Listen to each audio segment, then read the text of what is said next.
In this slide, the top series of arrows represents a very high-level view of activities that occur during a clinical trial, from the planning stage through initiation, patient participation, subject participation, and then cleaning of the data, analysis, and writing the data up in a study report. And what I've chosen to do is separate out some stakeholders that are involved in these processes and think about the ethical responsibilities of each of these from this perspective. So we start with the sponsor. The next couple of slides talk about the sponsor. And a few things that I wanted to highlight here. The first is that before a protocol is done, the data that support the proposed design should be available. There should be sufficient data. And one of the reasons why I want to talk about a few of these things is that there are issues that sometimes I see that companies may not pay adequate attention to. So I thought they were worth highlighting. And all regulatory affairs team members participate in reviewing clinical study protocols and as part of their responsibilities. And so each team member really has to ensure that the protocol adheres to these standards, requirements of GCP. And as the regulatory affairs members or the experts on the regulations, this is a particular responsibility of these team members. And the second bullet is a direct quote from the guidance about the kind of pre-work that should be done before the trial is initiated regarding the risks and the benefits. This is this concept of risk-benefit again. And also that the subjects are protected. And the last sentence is interesting in that it states that kind of if there's a conflict between the right, safety, and well-beings of the individual trial subjects, that's more important than the interests of science and society. And then the last two bullets, just that the risks to subjects have to be clearly presented, and all protocols need to be very clear and detailed. We talked about informed consent already. I'm mentioning data collection tools, not because the regulatory affairs team members necessarily would be reviewing case report forms, but because if they're poorly designed, if the data aren't collected adequately, this can become a regulatory issue as a review issue. The integrity of the data, because of this, may need to be discussed with health authorities, and actually it might raise issues that need to be included in regulatory submissions. The investigator's brochure is another responsibility. We're not going to talk about that in this course, but it's included in GCP.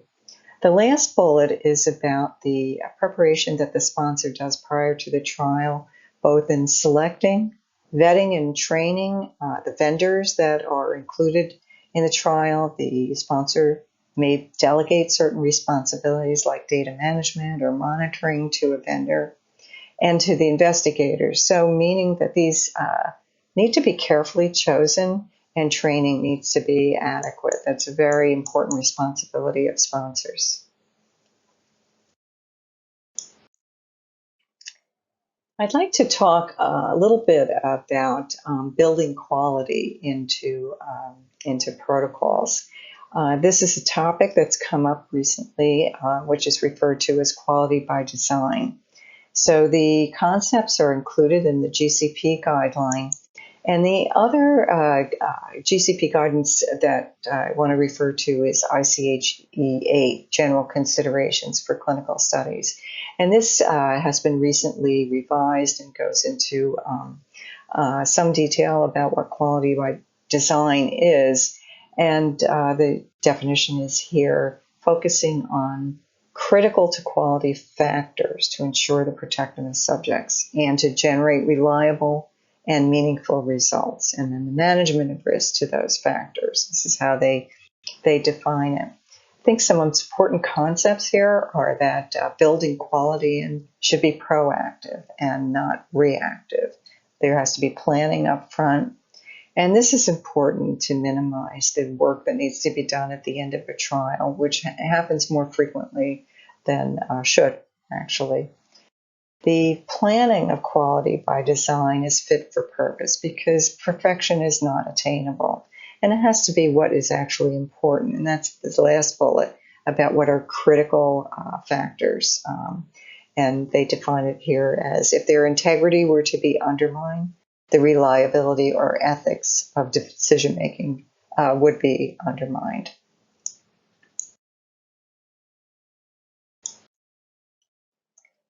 The Clinical Trials Transformation Initiative is an organization with various academic, industry, and regulatory members, and it's dedicated to improving the quality and efficiency of clinical trials. And they have taken up quality by design as one of their initiatives. This website is just a wealth of information and is very useful for reference materials for many aspects of clinical research.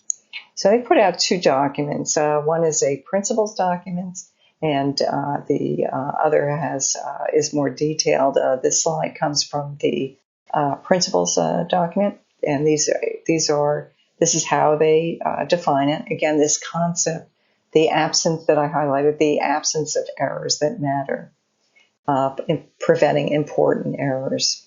Their recommendations are, I thought the first one is a good one to talk about specifically, and that is their recommendation is that there should be a culture created that values and rewards critical thinking and open dialogue about quality and goes beyond sole reliance on tools and checklists. So not a checkbox exercise, that there's some planning involved. Frequently in the industry, when protocols are being planned, there's a emphasis on getting things up and running quickly, and sometimes there isn't adequate time for planning and ensuring this. And it's important to remember that each of the team members can contribute to this culture. The other recommendations are similar to what we've talked about on the previous slide, focusing on specific activities.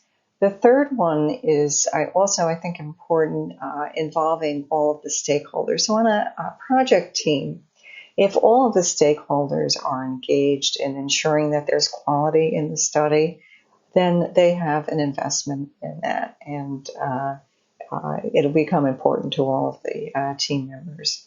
And then the last bullet is that this is an iterative process and needs to be periodically reviewed. So this is from a presentation, this slide that was on this quality by design. It was an ICH meeting. And it's a specific example of one of these critical to quality factors. So the factor is what's critical for the specific study. So you can read this. It talks about some of the things. It's really, what do you think about before you design the study? So do you have the data that you need to design the study? Do the objectives address the questions that you've asked in the studies? Is it feasible? Do you have a monitoring plan? Things like that are important.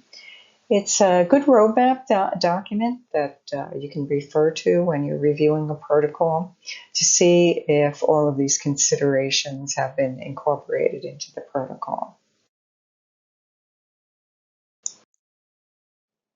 Study conduct. Just a couple of things I wanted to point out. In regulatory affairs, I'm sure you've talked about in other courses, a regulatory affairs group is specifically tasked with submitting documents to institutional review boards and ethics committees and health authorities at study initiation and then during the trial. So that's an important responsibility of the regulatory affairs group.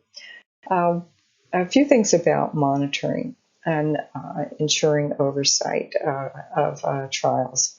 And this is defined as that the investigation is conducted in accordance with the general investigational plan and the protocol contained in the IND, and that the sponsor should develop a systematic, prioritized, and risk-based approach to monitoring trials. A risk-based monitoring, now there's a specific FDA guidance about this, and it helps direct companies to how to do monitoring in an efficient way and in a way that minimizes the risk to the integrity of the data. A couple of other things about data and reviewing the data. The first bullet from the GCP guidance is about that there should be qualified individuals, meaning the sponsor, to supervise the conduct of the trial, handle and verify the data, and conduct the analyses. And there are many guidance documents that provide additional detail on how to do that.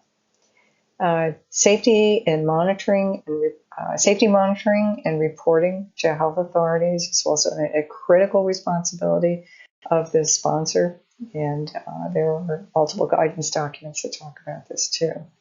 And I wanted to just point out another guidance that's important to read. It gives additional information about what should be included in the protocol, because it's from the perspective of when you're writing up the clinical study report, what the elements of the protocol are important to include. So there are two documents.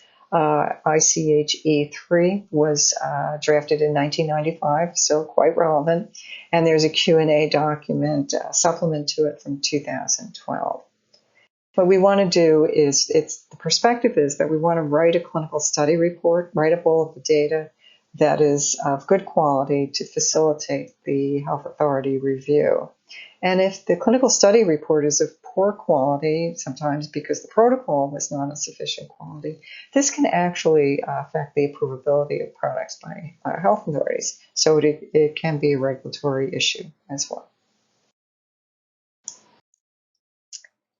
Now let's turn to the investigators. So FDA in the regulations has detailed responsibilities for the investigators.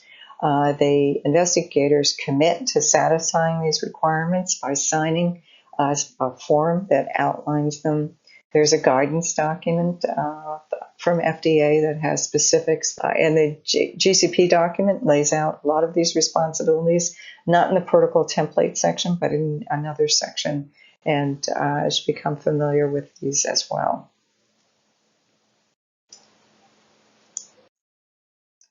And this is some the elements of, as I said, it's quite detailed in the GCP guidance. And the first three that I've highlighted in red are about the qualifications of the investigator to conduct the research. It refers to their knowledge and experience in conducting trials and familiarity with the regulations. Now, what frequently happens is that investigators may not be completely familiar with the regulations, and it's really the sponsor's responsibility to train them and to monitor and kind of do course correction during the trial. And the other issue is adequate resources. And so to fulfill all of their responsibilities, in the site staff, there have to be enough, and the investigator has to be intimately involved in the care of patients, as well as monitoring the activities of the lower level staff at the sites.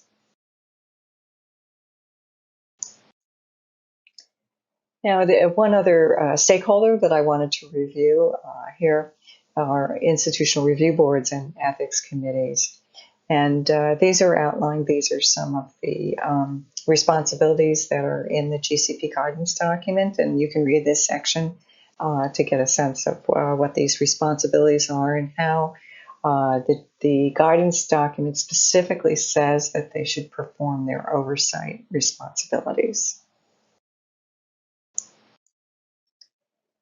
The next three slides are some observations from inspections that highlight a couple of different things when IRBs have failed to perform those responsibilities.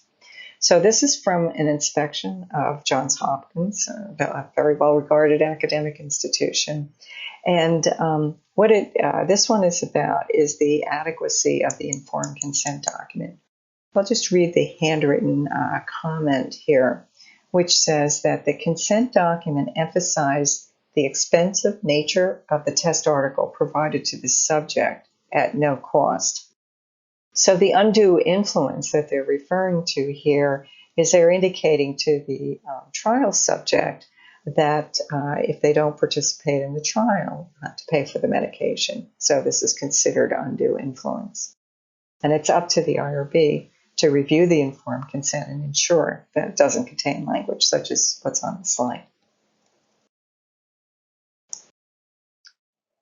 This is a warning letter, which is more significant regulatory action by FDA. This is an Advanced Interventional Pain Center IRB.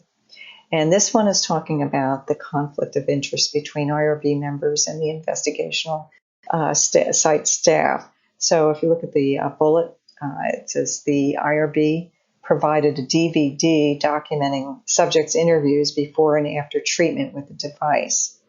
And the IRB chairman, Dr. Turner, was essentially performing study procedures. And as we saw earlier, IRBs and ethics committees, they must be independent from the study staff, the investigational site staff. So this was this observation. And then this is one from Columbia University, also another well-regarded academic institution. This is a not infrequent finding of IRBs and investigators after inspections. The middle paragraph talks about how the investigator failed to report adverse events to the IRB that they should have been. This is something that's critical for sponsors to monitor, that investigators are reporting safety information appropriately to both the sponsor and as necessary to the IRB.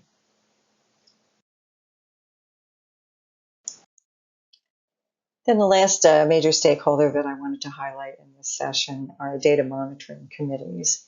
So these are independent committees that review data, both summary data, aggregate data, summaries of the data, as well as data from individual patients. And there's an FDA guidance that describes this in detail.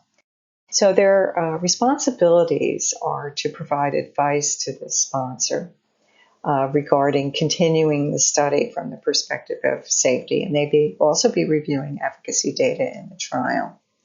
And they're to assure that the validity and scientific merit of the trial is continuing based on the data.